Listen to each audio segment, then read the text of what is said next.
అన్నమా మరి ఈ డబ్బులు మీరు కార్పొరేట్ హాస్పిటల్స్ ఎందుకు ఇస్తున్నట్టు? రైట్ రైట్ ఓకే డాక్టర్ ఎందుకు జయరామ్ గారు ఇస్తున్నట్టు? ఇది కదా ప్రధానమైన మోసం. Right okay okay okay Jayaram గారు, మనం ఆరోగ్యశ్రీ గురించి మాట్లాడుతున్నాం. తర్వాత వైద్య ఆరోగ్య వ్యవస్థలో ఉన్న అవస్థల గురించి డిస్కస్ చేద్దాం. కానీ ముందుగా డాక్టర్ రాకేష్ గారికి మాట్లాడదాం. తెలంగాణ ఆరోగ్యశ్రీకి సంబంధించి నెట్వర్క్స్ హాస్పిటల్స్ ఆయన అసోసియేషన్ ప్రెసిడెంట్ కనుక వాస్తవానికి గుడ్ మార్నింగ్ రాకేష్ గారు. Morning sir. సార్ ఏంటి సార్ వాస్తవానికి ఎందుకు మీరు ప్రభుత్వంపై సమ్మెకు దిగడం కావచ్చు, పేద ప్రజలకు మరి ఆరోగ్యశ్రీ ద్వారా అందుతున్న సేవలను ఎందుకు నిలిపివేశారు? దీనికి ప్రధాన కారణం ఏంటి చెప్పండి. కేవలం బిల్లుల కోసమేనా, ఇంకేదైనా కారణం ఉందా? దాంట్లో ప్రభుత్వం ఏం చెప్తుంది, మీరేం చెప్తారు? ఇంతకుముందు ప్యానెల్లో ఉన్న వాళ్ళందరికీ నమస్కారాలండి. శ్రీనివాస్ గారికి, ప్రసాద్ గారికి, జయరామ్ బ్రదర్కి. జయరామ్ బ్రదర్ ఇంతకుముందు స్టార్ట్ చేసుకుంటూ చాలా చక్కగా ఇంట్రడక్షన్ ఆఫ్ ఆరోగ్యశ్రీ చెప్పాడు sir. First fundamentally what we have to understand is పేదవాడికి కార్పొరేట్ వైద్యము అన్న దాంతోనే స్లోగన్తోనే వచ్చింది ఆరోగ్యశ్రీ. గవర్నమెంటా నాన్ గవర్నమెంటా కాదు. ఆనాడు గవర్నమెంట్లో ఈ వసతులు లేవు, ప్రైవేట్ హాస్పిటల్సే రావాలి అన్నారు. సో అందులో భాగంగా హైదరాబాద్లో ఉన్న కార్పొరేట్ హాస్పిటల్సే కాకుండా డిస్ట్రిక్ట్, విలేజ్, మండల్ ప్లేసెస్లో చిన్న చిన్న హాస్పిటల్స్ మీద ఇన్వెస్ట్ చేసుకుంటూ ఈ హాస్పిటల్స్ను ఆ ఇండివిజువల్ స్పెషాలిటీలో కార్పొరేట్ స్థాయికి ఎత్తుకపోయి ఇన్ఫ్రాస్ట్రక్చర్ అయితే కానీ, స్టాఫ్ అయితే కానీ, పరికరాలు అయితే కానీ చేసుకొని ఇన్వెస్ట్మెంట్ చేసి ఈ వివిధ నెట్వర్క్ హాస్పిటల్స్ సర్వీస్ ఇస్తున్నాయి sir. Telangana network hospitals association అన్నది ఈ small and mid segment hospitals sir.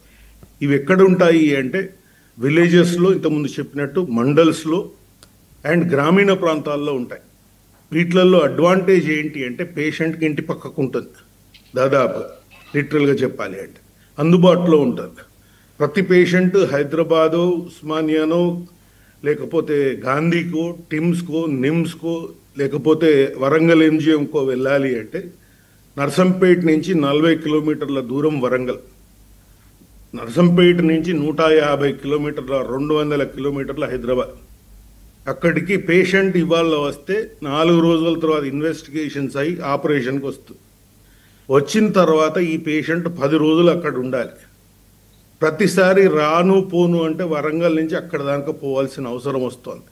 ఇవన్నీ గమనించి ఆనాటి డాక్టర్ గారైన రూపాయి డాక్టర్ అనబడే వైఎస్ రాజశేఖర రెడ్డి గారు పెట్టిన పథకం ఇది. అన్నిట్లలో పేదవాడికి వాళ్ళ అంగట్లో అందాలి ఈ ప్రోగ్రాం అన్నందుకు పెట్టారు. అదృష్టవశాత్తు, దురదృష్టవశాత్తు వారు ఉన్నంత కాలం ఈ ప్రోగ్రాం సక్రమంగానే జరిగింది. ఇంతకుముందు బ్రదర్ అన్నట్టు ఓన్లీ ఫ్యూ డిసీజెస్ ఉండేవి, corporate diseases that were only there in Aarogyasri. క్రమేణా వారు పోయిన తర్వాత, ఆర్ యాక్చువల్లీ వారు ఉన్నప్పుడే డిఫరెంట్ అదర్ స్పెషాలిటీ డిసీజెస్ అన్ని యాడ్ చేసుకుంటూ మేమందరం ఇవ్వడం జరిగింది. ఇదివరకు పేదవాడికి కార్పొరేట్ వైద్యం అన్న దగ్గర నుంచి పేదవాడికి, మధ్యతరగతికి కార్పొరేట్ వైద్యం అన్నట్టు వచ్చింది. దగ్గర తెలంగాణలో 15% బీపీఎల్ పాపులేషన్ అన్నది ఇవాళ 85% మందికి ఆరోగ్యశ్రీ కార్డులు పట్టుకొని మా దగ్గరికి వస్తున్నారు సార్. మా ప్రాబ్లం ఏంటి అంటే గవర్నమెంట్ గిన పాలసీ పరంగా డెసిషన్ తీసుకొని వాళ్ళు అక్కడే చేయించుకుంటాము, ఇంతకుముందు బ్రదర్ జయరామ్ అన్నట్టు అక్కడే దిగ్విజయంగా నడుపుతాము అనుకుంటే we absolutely do not mind. But మమ్మల్ని ఉంచి స్టేక్ హోల్డర్స్ లాగా మీకు అవసరం ఉంటే కౌగిలించుకుంటాము, మాకు అవసరం లేకపోతే తంతాం మిమ్మల్ని అన్న ప్రోగ్రాం చేయకూడదు. ఎప్పుడు కూడా దయ ఉంచి మేము కూడా చిన్న స్థాయి వర్కర్స్. ఇవాళ గవర్నమెంట్లో పనిచేసే వాళ్లకు నెలకు వేతనం అన్న వస్తుంది, మాకు వేతనం లేకుండా ఎట్టి చాకరీ చేస్తున్నాం మేము.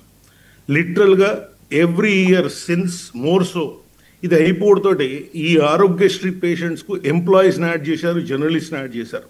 వీళ్ళు బీపీఎల్ పేషెంట్స్ ఆర్ నెంబర్ 1. 85% తెలంగాణలో BPL population percentage or number 2. Why everyone is getting Aarogyasri cards? ఇదేంటి అంటే మనం చర్చలోకి ఇది వెళ్తే ఏమవుతుందంటే పొలిటికల్గా వీళ్ళు వాళ్ళను, వాళ్ళు వీళ్ళను అనుకునే సిస్టమ్ వస్తారు. ఎందుకంటే ఇలా I'm seeing few political leaders and serious analyst who do not have any link with respect to ground reality. గ్రౌండ్లో గత 20 ఏళ్ల నుంచి, నేను 20 కాదు కానీ 18 ఏళ్ల నుంచి ఈ సర్వీస్ ఇస్తున్నాను సార్. ఏదో డాక్టర్లు దండుకుంటున్నారు, సైంటిఫిక్ కాస్టింగ్ పరంగా మేము కాస్టింగ్ వర్కౌట్ చేస్తే ఆనాడు 75,000 రూపాయలకు సర్వీస్ దొరికింది. ఆ సర్వీస్ మినహాయింపు చేసుకొని ఈ 15% అంటే ఈ 15% మా హాస్పిటల్లో బెడ్స్ ఖాళీగా ఉంటాయి కాబట్టి స్పెషాలిటీ బెడ్స్ పూర్ పేషెంట్కు వాళ్ళ అంగట్లో దొరుకుతుందని ఈ సర్వీస్ స్టార్ట్ చేశారు సార్. దీని ఉద్దేశం అది. ఈ హాస్పిటల్ మంచిది, ఆ హాస్పిటల్ మంచిది, అది డెవలప్ కాలేదా అన్న క్రైటీరియా కాదు ఇక్కడ. పేదవాడికి ఇంటి దగ్గర వైద్యం దొరకాలి అన్న సిస్టంలోనే మేము వచ్చాం, సర్వీస్ ఇస్తున్నాం. ఒక కేసు చేస్తే దగ్గర దగ్గర 30,000 రూపాయలు. నేను ఆర్థోపెడిక్ సర్జన్. ఒక కేసుకు 30,000 రూపాయలు ప్యాకేజ్ సార్. ఈహెచ్ఎస్లో 32,100. అంటే పేదవాడికి అదే రేటు, సంపాదన ఉన్నవాడికి అదే rate. This is the system. అంటే రిబేట్లో చేసుకుంటూ మా మీద చూపెట్టిన మొదటి వ్యత్యాసం. సో ఫస్ట్ మేము అడిగేది ఏంటి అంటే ఈ రెండింటిని సెగ్రిగేట్ చేయండి, ఇది వేరు ఇది వేరు. సో చేసుకుంటూ ఏం చేస్తున్నారు అంటే దగ్గర దగ్గర ఇప్పుడు ఇంతకుముందు మీకు చెప్పినట్టు 85% ఒక్కొక్క 1% దీనికి ఎంప్లాయీస్ని యాడ్ చేయండి. సో 86% పేషెంట్స్కు మేము క్రెడిట్స్లో సర్వీస్ ఇస్తున్నాం. ఈ 86 మందిని మేపాల్సిన సిస్టమ్ ఏంటి అంటే మిగిలిన 14% నుంచి వచ్చిన రెవెన్యూ. ఈ రెవెన్యూ వస్తుంటే ఈ రెవెన్యూతో 85% ఇచ్చేస్తున్నాం. ఇన్ని రోజులు ఇంత మార్కెట్ బాగున్నది కాబట్టి బయట ఒక ఎకరం పొలం అమ్ముకొనన్నా వచ్చి ఇక్కడ ఇన్వెస్ట్ చేసి సర్వీస్ ఇవ్వడం అనేది జరిగింది. ఇవాళ మా దగ్గర కూడా ఎగ్జాస్ట్ అయిపోయింది. ఆనాడు తీసుకొచ్చిన కాంగ్రెస్ ప్రభుత్వమే ఈ స్కీమ్ కాబట్టి ఇవాళ గొప్పగా ఈ స్కీమ్ గురించి వాళ్ళే చెప్తున్నారు కాబట్టి మళ్ళీ వాళ్ళకి రిమైండ్ చేయడానికే 9 నెలల నుంచి, గత 9 నెలల నుంచి, జనవరి నుంచి మొదలు పెడితే ఇవాళటి వరకు ఇదే పదే పేదవాడికి ప్రాబ్లం కావద్దు, గవర్నమెంట్కు చెడ్డ పేరు రావద్దు, మాకు డాక్టర్లకు కూడా చెడ్డ పేరు రావద్దు, వీళ్ళు స్ట్రైక్ చేస్తారా అనేది. అంటే డాక్టర్లని వాళ్ళ భూతాలుగా చూపించి డాక్టర్లు మానవీయ కోణం లేకుండా స్ట్రైక్ చేస్తారా అని చెప్పి గవర్నమెంట్ హాస్పిటల్లో ఇంతకుముందు బ్రదర్ శ్రీనివాస్ అన్నట్టు వాళ్ళ డిఫరెన్సెస్ ఇక్కడికి పట్టుకొచ్చి బేసిక్ ఫ్యాక్ట్ నిజంగా నేను కూడా అడుగుతున్నాను. ఇవాళ బోర్డ్ ఆఫ్ ట్రస్టీస్ అని ఒకటి ఉంటుంది ఆరోగ్యశ్రీ నడపాలి అంటే, అందులో 12 మంది వీళ్ళు ఉంటారు సార్. అందులో ఎవరున్నారు అంటే డైరెక్టర్ ఆఫ్ మెడికల్ ఎడ్యుకేషన్, తర్వాత డైరెక్టర్ ఆఫ్ హెల్త్, తర్వాత యూనివర్సిటీ ఆఫ్ హెల్త్ వీసీ, తర్వాత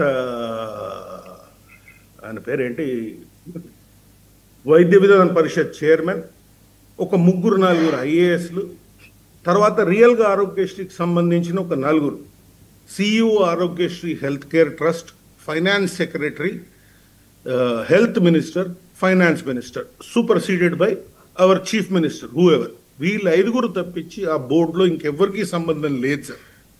వీళ్ళు కూర్చొని ఈ స్కీమ్ను నడుపుతారు. అంటే ఏ ప్రాబ్లం మేము చెప్పినా కూడా సిఇఓకు ఈ ప్రాబ్లం పైన ఈ బోర్డుకు మినిట్స్ లాగా వెళ్తుంది. అంటే ఈయన మేము చెప్పిన తర్వాత ఈయన ఎప్పుడు పెడతాడో వాళ్ళకి తెలియదు. వాళ్ళ మీటింగ్ ఎన్ని రోజులకు ఒక్కసారి జరుగుతుంది అన్నది మాకు తెలియదు. బట్ ప్రాబ్లం ఎక్కడేసిన గొంగలి అక్కడే అన్నట్టుగా అదే ఎక్కడున్నదో అక్కడే ఉంది. టీఆర్ఎస్ ప్రభుత్వం వస్తారా? ఇవాళ కాంగ్రెస్ ప్రభుత్వంలో మేము మెచ్చుకున్నది ఒక్క పాయింట్, ఇన్నిసార్లు అయినా మాకు ఒక ఆరోగ్య మంత్రి అనేది టైం ఇచ్చేవాడు. టీఆర్ఎస్ ప్రభుత్వంలో దారుణం ఏంటి అంటే ఈటల రాజేందర్ గారు హెల్త్ మినిస్టర్ ఉన్నప్పుడు ఆయన కొంచెం టైం ఇచ్చేవాడు. ఆయనకన్నా ముందున్న హెల్త్ మినిస్ట్రీకి అసలు ఇది ఏంటో స్కీమ్ కూడా తెలియదు. ఆయన తర్వాత వచ్చిన హెల్త్ మినిస్టర్కి అసలు మమ్మల్ని get out of the room అన్న పరిస్థితి ఆయన. ఈ సిస్టంలో ఈ పర్టికులర్ ప్రోగ్రామ్ విచ్ ఇస్ పేదవాడికి కార్పొరేట్ అయిన వైద్యము అన్నది పేదవాడికి కాదు, పేదవాడికి, మధ్యతరగతి, ధనికులకు అందరికీ ఈ స్కీమ్ అన్నట్టుగా వచ్చి ప్రైవేట్ హాస్పిటల్స్ లిటరలీ చచ్చిపోతున్నాయి సార్. ఇవాళ ఇదివరకు ఏంటి అంటే పేదవాడికి కార్పొరేట్ వైద్యం నుంచి మీ హాస్పిటల్లో సర్వీస్ ఉందా సార్ అంటే ఇది మా హాస్పిటల్ కాదు సార్, ఇది మా ఓన్ హాస్పిటల్ కాదు సార్, ఇది లోన్తో నడుస్తున్న హాస్పిటల్ అని చెప్పుకున్నాం టీఆర్ఎస్ ప్రభుత్వం ఉన్నప్పుడు. ఇవాళ కాంగ్రెస్ ప్రభుత్వం వచ్చినాక ఇక్కడికి వచ్చినాం మేము అంటే అనారోగ్యంతో పాలైన ఆరోగ్యశ్రీ హాస్పిటల్స్ అన్న వరకు వచ్చినాం. ఇది చెప్పుకుంటూ వీళ్ళందరికీ 9 నెలలుగా చెప్తున్నాం, ఇంకెన్ని రోజులు చెప్పాలి. ఒకవేళ ఈ పీపీపీ ప్రోగ్రాంలో hospitals which are important, patients which are important, government which is important, ఈ పీపీపీ ప్రోగ్రాంలో ఈ హాస్పిటల్ రిప్రజెంటేషన్ ఎక్కడుంది? రిప్రజెంటేషన్ ఎందుకు లేదు? మా ప్రాబ్లం డైరెక్ట్గా మేము ఎందుకు విన్నవించుకోలేము? Whatever is the solution, policy decision ఏం తీసుకుంటారు గవర్నమెంట్ లెవెల్లో అన్నది వాళ్ళకి తెలియాలి. అండ్ నేను చాలా తప్పుపడుతున్నాను బ్రదర్ శ్రీనివాస్ను. ఠాకూర్ సినిమాలో అన్నది కరెక్ట్ కాదన్న. ఇది మేము చిన్న చిన్న హాస్పిటల్స్, నీలాంటి వాడిని నేను శ్రమపడి, నాకు గవర్నమెంట్ ఉద్యోగం లేదు కాబట్టి కష్టపడి నా 35 ఏళ్ళ నుంచి రూపాయి కూడబెట్టుకొని ఇంట్లో హాస్పిటల్లో ఇన్వెస్ట్ చేసినాను. ఓకే డాక్టర్ రాకేష్ గారు ఓకే, మీ ఆవేదన అర్థమైంది. ఒక్క నిమిషం సార్, ఇది అందరికి తెలియాలి. ఒక్క నిమిషం ప్లీజ్. మిగిలిన వాళ్ళంతా పొలిటీషియన్స్ వాళ్ళ ఓన్ ప్రాబ్లమ్స్ చెప్తున్నారు. ఇక్కడ I'm only talking about Aarogyasri. నా ప్రైవేట్ ప్రాక్టీస్ గురించి మాట్లాడాలి. కొన్ని హాస్పిటల్స్ బంద్ చేసుకున్నారు, కొన్ని హాస్పిటల్స్ మేనేజ్మెంట్స్ మారుతున్నాయి, కొన్ని హాస్పిటల్స్ డాక్టర్స్ అంటే మిగిలిన వచ్చిన రెవెన్యూ ఇంట్లో పెట్టి అప్పుల పాలై ఈఎంఐలు కట్టుకోలేక ఓడీలు తీసుకొని హాస్పిటల్స్ నడుపుతున్నారు. ఇంతకన్నా మేము ఇంకెవడికి పోయి చెప్పుకోవాలి? ఎన్నిసార్లు చెప్పుకోవాలి? ఎన్ని రోజుల తర్వాత సొల్యూషన్ ఇస్తారు? ఎవరైనా కానీ ఇక్కడ మనం పాలిటిక్స్ సైడ్ ఉండాలి సార్.